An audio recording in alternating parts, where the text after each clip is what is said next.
Welcome, Amakhosi Network. Welcome to the channel. Amakhosi Kaizer Chiefs loses to Asan Kotoko. I can't believe it.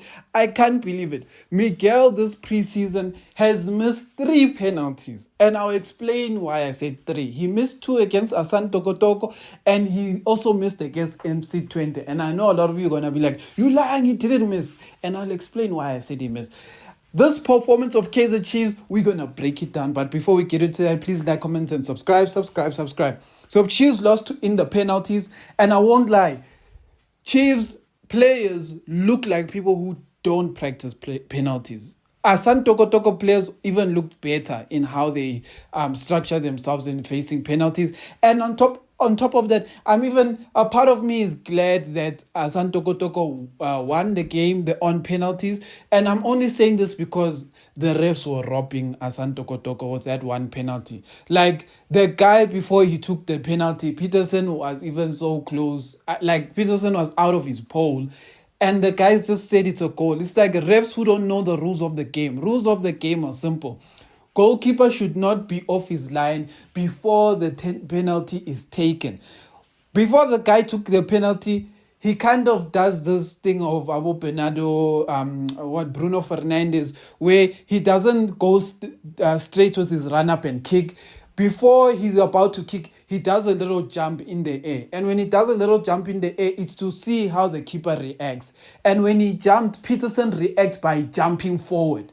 And the moment Peterson reacted by jumping forward, by the time the guy kicked the ball, Peterson was far out of his pole. So there's that.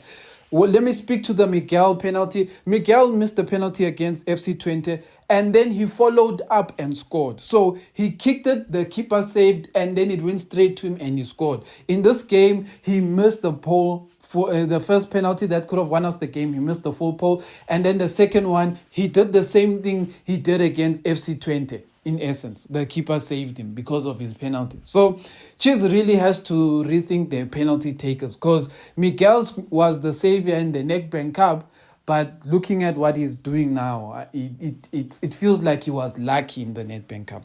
But let's talk about the game. First half, we had a side that a lot of people weren't really confident about. A lot of people didn't believe it's our first team. And Flavio, we got to see Flavio, we got to see Shinga, Monyani, the players that we wanted to see.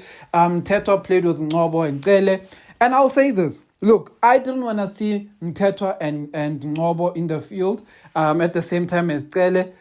But what I will say is that Ngobo actually had a good game. And Mteto, despite his few mistakes here and there, he also had a good game. Now, this was my problem why I didn't want Mteto and Ngobo. Look at our first half. Our first half, Chiefs looked like they had the ball. We had control of the game. We were spraying the ball from left to right. One thing I was thankful for Ngobo is that he was able to play more forward passes than he did at Netherlands. So this time we got to see him release more forward passes.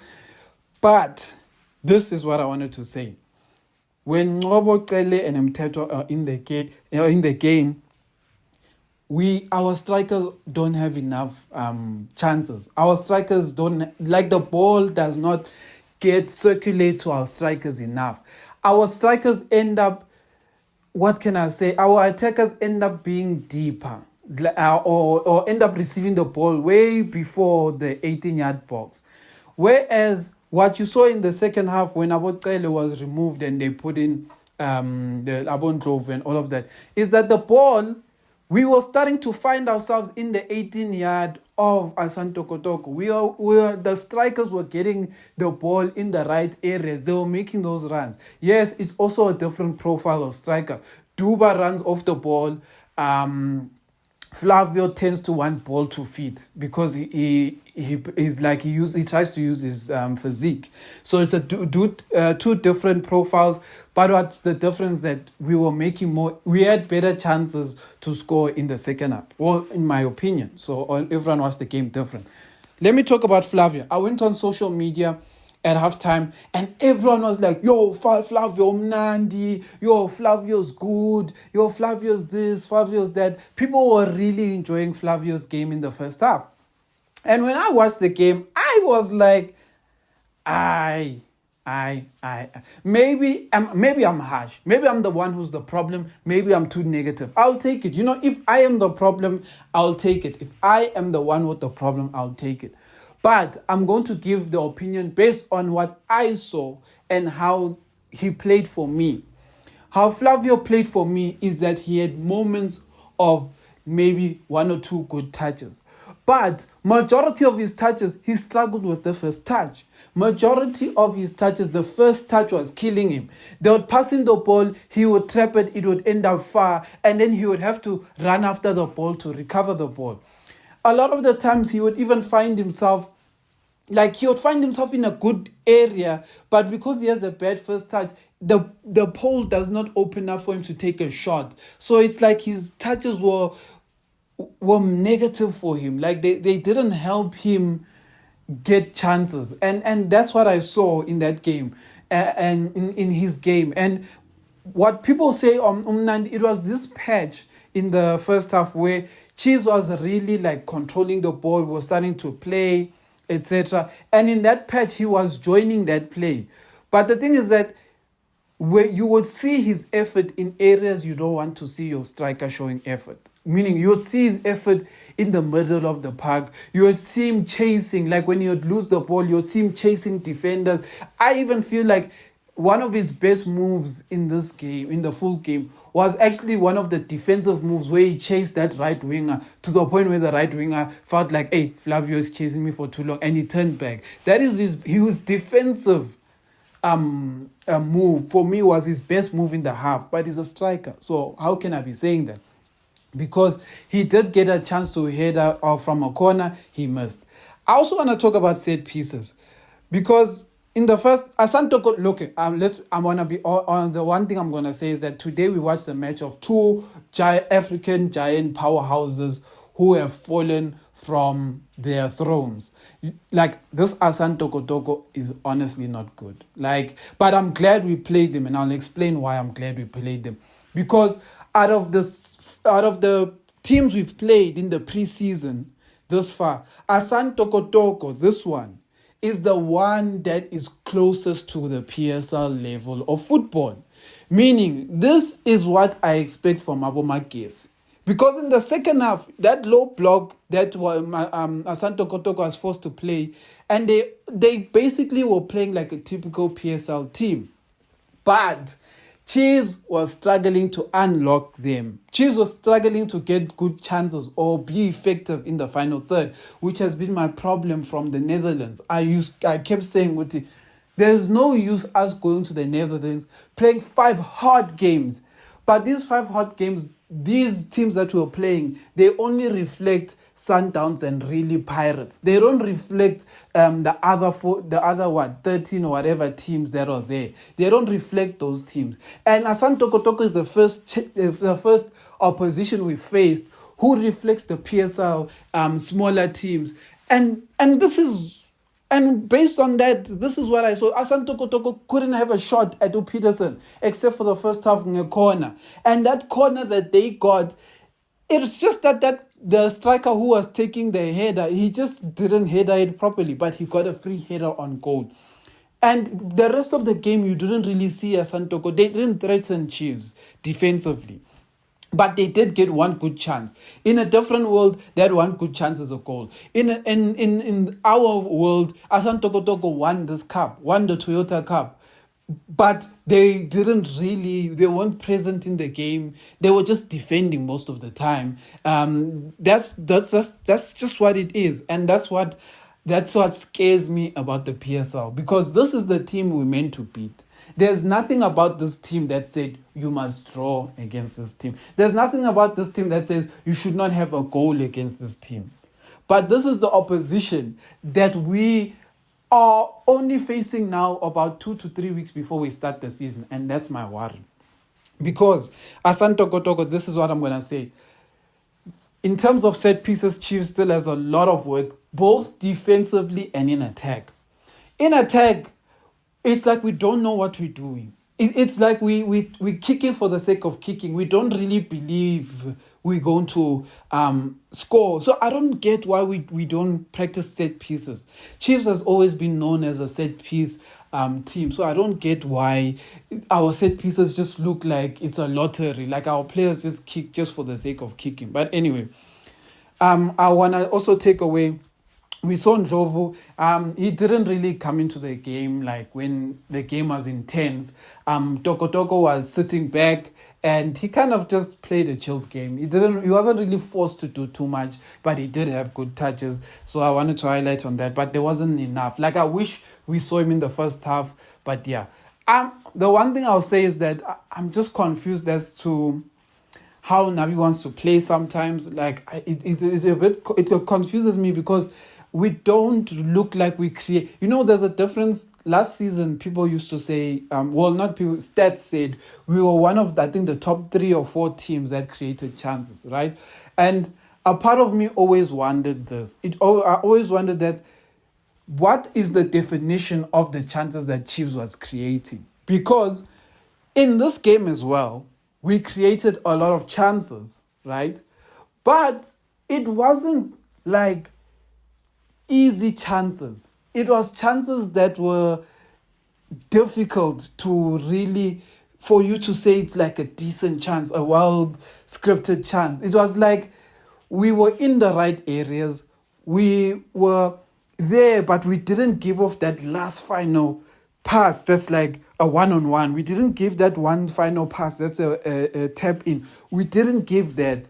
Like, most times the ball would find itself in good areas, but not all the time. So that's why I'm like, we create chances, but the chances don't always, they're not as easy for the finisher than we think. And that's maybe one of the things, my takeaways from what I saw again today. But yeah, in terms of the overall game, I think the players did a good, pulled in a good shift. You can see that fitness levels there, the players are there, they're very fit. They're good in terms of fitness. Now the only problem is the combination is not combining. I don't like, especially defensively. I can argue. Okay, Asante didn't really test us defensively, but Aiden did have a good game. Miguel had a Miguel game, reckless, but sometimes they played well. Shinga Munyani, good games. Mteto, good game as well. He played a good, he did show the ability of being a destroyer, and he wasn't really forced to be on the ball a lot, which is something a lot of us have been crying for in Nabi's system. When you do play Mteto, play Mteto, don't force him to the moves to always go through him. I don't know if this is because of how Asante Kotoko played us. I don't know, but Mteto looked more free in his role. He had less mistakes than he would generally.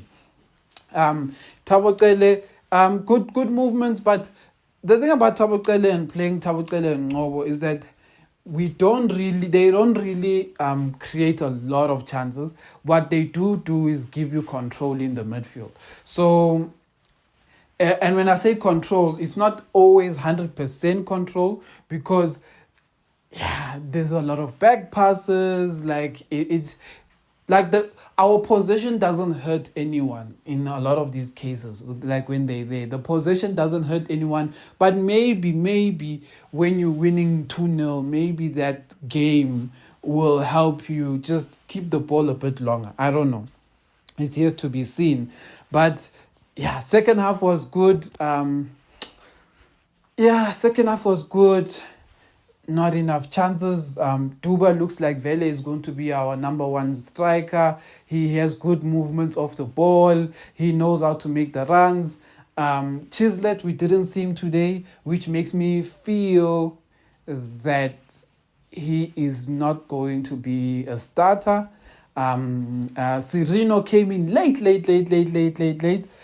But I will say this, a part of me feels some players may have not been risked, especially a player like Serino. I don't feel Serino was risked in this game more for the state of the Moses Mabhida pitch.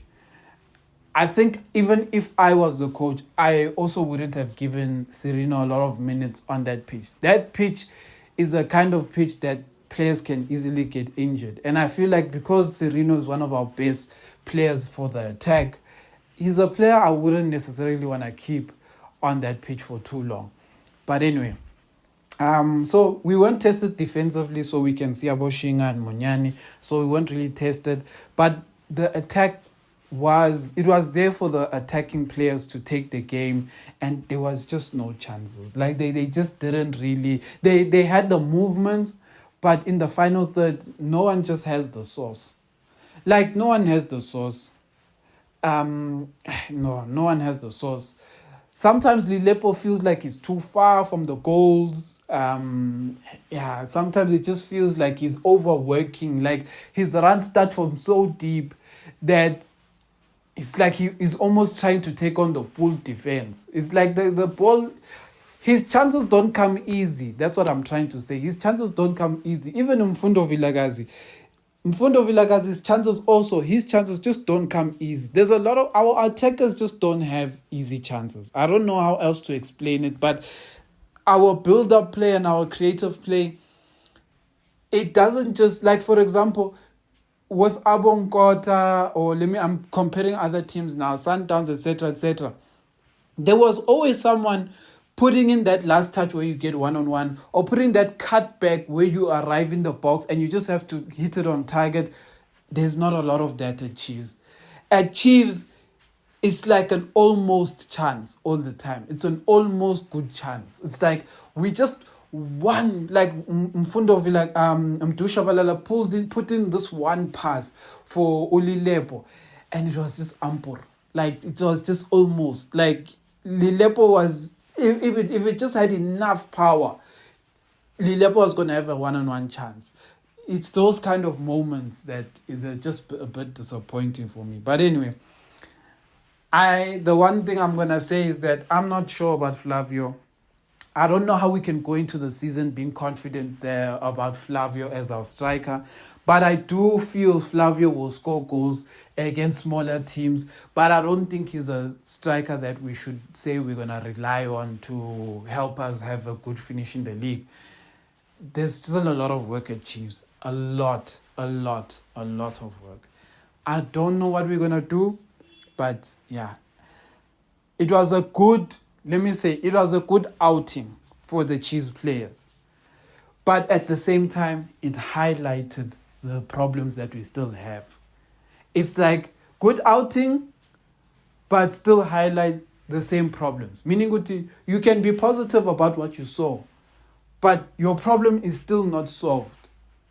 Your striking problem is still not solved. You didn't really get tested your goalkeeper didn't get tested, so you can't really speak on the goalkeeper side. The midfield is not as productive as you would like it. They have good touches, they have good movements, whatever the case, but they're not productive. The chances are not coming through the way they should be.